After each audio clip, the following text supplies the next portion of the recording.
we just ran that thermostat wire.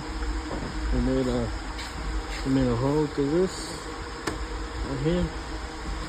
We made a hole through there, and we throw it up all the way to the unit at.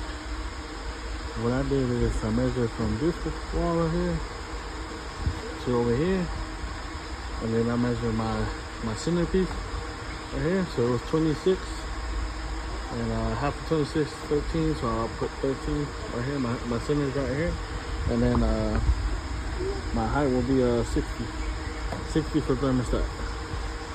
And yeah, that's about it.